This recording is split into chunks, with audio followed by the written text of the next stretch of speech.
तो वहीं नागौर के बुनरावता गांव में अवैध खनन पर कार्रवाई करने के लिए गई टीम पर अवैध खननकर्ताओं ने पथराव कर दिया। खननकर्ताओं ने कैंपर गाड़ी से सरकारी गाड़ी को टक्कर मारने और बड़ी संख्या में लोगों ने टीम पर पथराव भी किया है। जानकारी के मुताबिक खनिज विभाग, राजस्व विभाग और पुलिस विभाग की तरफ से अवैध खनन के खिलाफ लगातार कार्रवाई की जा रही है और सूचना पर कार्रवाई करने के लिए पुलिस की टीम खनन विभाग के साथ मौके पर पहुंची थी। इसमें राजस्व विभाग से तहसीलदार बुधराम सोहू और खनिज विभाग से प्रेम सुख फोरमैन, पुलिस विभाग से हेड कांस्टेबल प्रेम प्रकाश शामिल थे। टीम को देखकर काम करने वाले लोग इधर उधर भाग गए।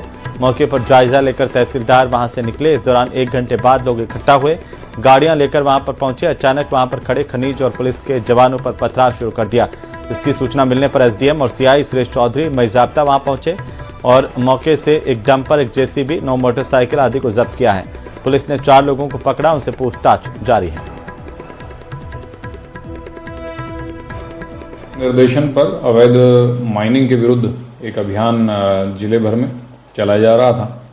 इस अभियान के अंतर्गत माइनिंग विभाग की एक टीम जो है वो अवैध माइनिंग के विरुद्ध कार्रवाई करने जब गई थी मुंडवा थाना क्षेत्र अंतर्गत, वहाँ पर स्थानीय अवैध खननकर्ताओं द्वारा उनके द्वारा उन पर मारपीट की गई, पत्थरबाजी की गई।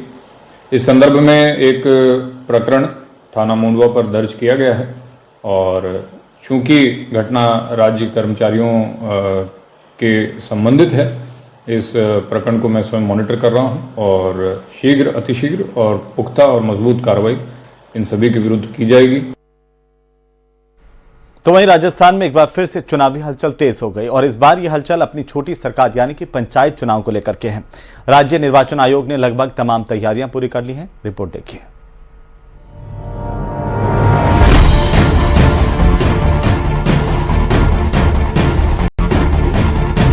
बनेगी छोटी सरकार, निर्वाचन आयोग तैयार। सुप्रीम कोर्ट का आदेश कड़ा, पंचायती दंगल बढ़ा।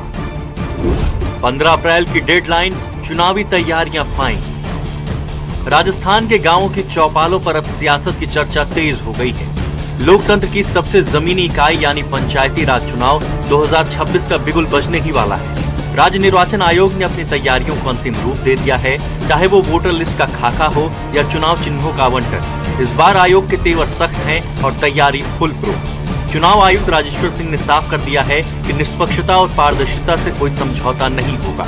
जो राज्य निर्वाचन आयोग है उसका जो मुख्य कार्य है वो जो पंचायती राज संस्थाएं और जो नगरीय निकाय उनका चुनाव जो है वो सही तरीके से संपन्न हो, समय पर संपन्न हो और जो संवैधानिक और वैधानिक प्रावधान है उनके अंतर्गत संपन्न हो।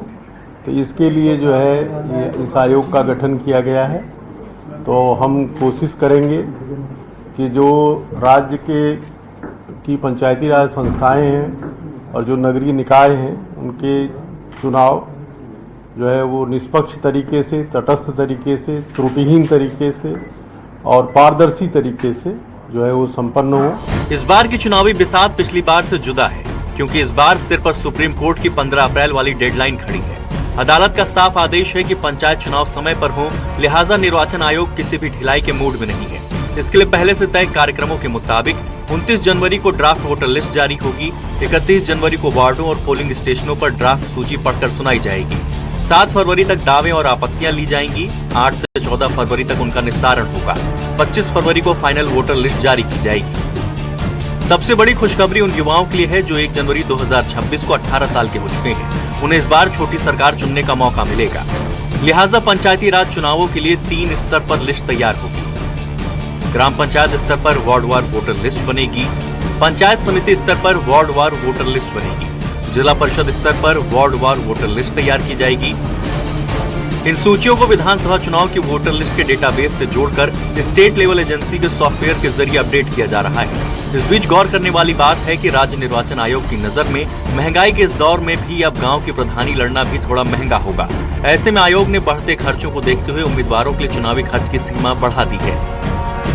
जैसे सरपंच के लिए 50,000 से बढ़ाकर 1 लाख रुपए की खर्च सीमा रखी गई। पंचायत समिति सदस्यों के लिए 75,000 से बढ़ाकर 1.5 लाख खर्च सीमा हुई। जिला परिषद सदस्यों के लिए अब 1.5 लाख की बजाय 3 लाख रुपए, नगर निगम पार्षद के लिए 3.5 लाख रुपए की सीमा तय हुई है। नगर परिषद पार्षद को अब 2 लाख रुपए तक के खर्च की अनुमति है। वहीं नगर पालिका परिषद को 1.5 लाख रुपए के चुनावी खर्च को मंजूरी दी गई है। हालांकि ये तैयारियां महज कागजों तक सीमित नहीं, बल्कि ताबड़तोड़ आदेशों के जरिए लगातार संशोधन किए जा रहे हैं। 30 दिसंबर से लेकर अब तक जारी हुए 10 से ज्यादा कड़े आदेश बताते हैं कि आयोग केवल कागजों पर नहीं बल्कि धरातल पर एक्शन मोड में है। इन आदेशों में खास तौर पर पंच, सरपंच, पंचायत समिति और जिला परिषद सदस्यों के मत पत्रों के प्रारूप, प्रधान, उप प्रधान, प्रमुख और उप प्रमुख पदों के निर्वाचन से जुड़े प्रारूप, आरक्षित और मुक्त प्रतीकों की सूची, नए मतदान केंद्रों की स्थापना, वार्डवार प्रगणकों की नियुक्ति, इलेक्टोरल रोल की तैयारी के दिशा निर्देशों से जुड़े आदेश शामिल हैं। एक बूथ पर ज्यादातर 1100 मतदाता होंगे, यानी मतदान के दिन न भीड़ का झंझट होगा और न ही व्यवस्थाओं की कमी। तैयारी ऐसी है कि मार्च 2026 तक राजस्थान का ग्रामीण लोकतंत्र एक नई करवट लेने को तैयार है। प्रदेश की 14,000 से ज्यादा ग्राम पंचायतों में एक साथ चुनाव प्रस्तावित हैं, जबकि जिला परिषद और पंचायत समिति के चुनाव चरणबद्ध तरीके से होंगे। यूं तो पहले भी कई बार तैयारियां हुई, लेकिन शेड्यूल नहीं आया, मगर इस बार सुप्रीम कोर्ट की सख्ती ने सरकार और आयोग दोनों की रफ्तारें बढ़ा दी है।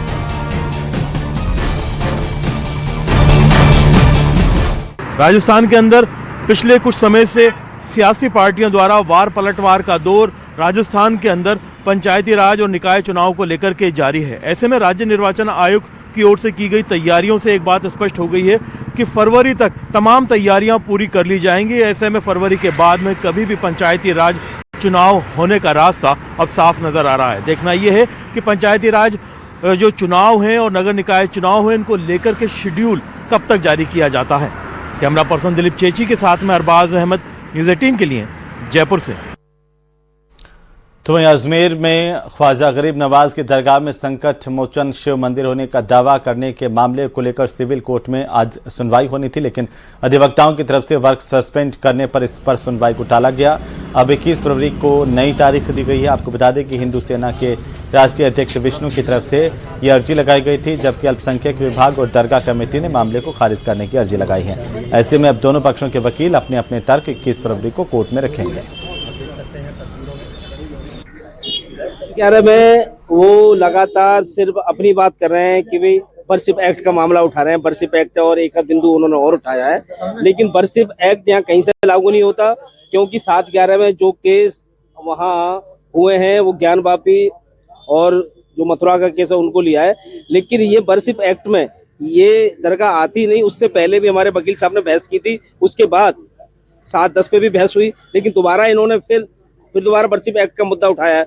तो बर्सिप एक्ट में यहाँ बता दूं, बर्सिप एक्ट में कहीं पे भी दरगाह या कब्रिस्तान का जिक्र नहीं है। दरगाह और कब्रिस्तान पूजा पद्धति के स्थान नहीं है, इसलिए बर्सिप एक्ट से ये बाहर है।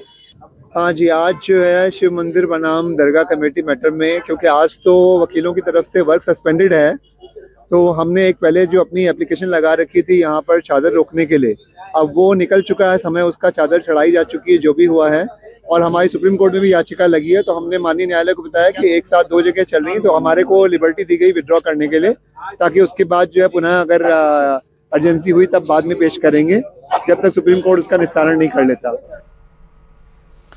तो वहीं जयपुर इंटरनेशनल एयरपोर्ट पर इन दिनों डायवर्जन की भरमार है और नॉर्थ इंडिया के सभी एयरपोर्ट पर कोहरे की वजह से फ्लाइट यहां पर डाइवर्ट होकर के जयपुर पहुंच रही है और ऐसे में जयपुर एयरपोर्ट पर यात्रियों का फुटफॉल लगभग 2 गुना हो चुका है। इसे लेकर के जयपुर एयरपोर्ट पर एयरफील्ड एनवायरमेंट मैनेजमेंट कमेटी की बैठक का आयोजन किया गया। इस बैठक में नगर निगम, जेडीए, वन विभाग, एनजीओ और एयरलाइंस के प्रतिनिधियों ने हिस्सा लिया। बैठक का उद्देश्य था जयपुर एयरपोर्ट से जुड़े यात्रियों की सुरक्षा को कड़ा करना। बैठक में यह माना गया कि बर्ड हिट्स लैंडिंग और टेक ऑफ में बड़ी चूक हो सकती है, लिहाजा रनवे के आसपास फायरवर्क्स और एयरगन का इस्तेमाल बढ़ा दिया गया। इसके अलावा एयरपोर्ट फील्ड पर उगी हुई घास पर कीटनाशक छिड़के जा रहे हैं ताकि पक्षी छोटे कीट पतंगों को खाने के लिए रनवे की तरफ ना आए। इसके अलावा जयपुर एयरपोर्ट पर 4 दीवारी के चारों तरफ मीट की दुकानों को चिन्हित किया गया है। मीट की दुकानों की वजह से कुत्ते, बिल्लियां और दूसरे पक्षी जैसे बाज, चील भी रनवे की तरफ चले आते हैं, लिहाजा एयरपोर्ट मैनेजमेंट ने जयपुर शहर से जुड़ी एजेंसियों से इन मीट की दुकानों को शिफ्ट करने की गुजारिश भी की है। राजधानी जयपुर पे इन दिनों रोज लगभग आधा दर्जन के करीब डाइवर्जन हो रहे हैं, क्योंकि नॉर्थ इंडिया के एयरपोर्ट पर लगातार कोहरे के चलते जयपुर एयरपोर्ट डाइवर्जन हब बना हुआ है। ऐसे में जयपुर एयरपोर्ट की सबसे बड़ी चिंता है सुरक्षा को लेकर। इसी को लेकर एयरफील्ड एनवायरनमेंट की बैठक हुई, जिसमें राजस्थान के सभी मुख्य विभागों को शामिल किया गया और सबसे बड़ी चिंता थी कि इन डाइवर्टेड फ्लाइट्स पे किसी तरह की बर्ड स्ट्राइक, बर्ड हिट या फिर वन्य जीव के टकराने की घटना ना हो। इसे सुनिश्चित किया गया ताकि ज्यादा से ज्यादा डाइवर्जन के दौरान सभी यात्री यहां पर सुरक्षित महफूज कर सके और सेफली लैंडिंग और टेक ऑफ हो सके। कैमरामैन अविनाश के साथ आसिफ खान, न्यूज़ 18 जयपुर।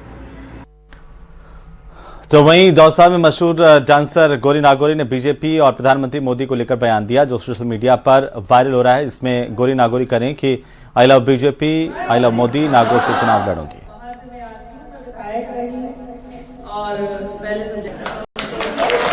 चुनाव होता है तो मैं जरूर चुनाव लड़ूंगी और मैं उम्मीद करती हूँ हमारे वहाँ के नागौर वासियों से कि मुझे अच्छे वोटों से जिता भी दे, पर उसके लिए पहले चुनाव होने जरूरी है और अगर होते हैं तो मैं दावा कर चुकी हूँ, वैसे मैं चुनाव जरूर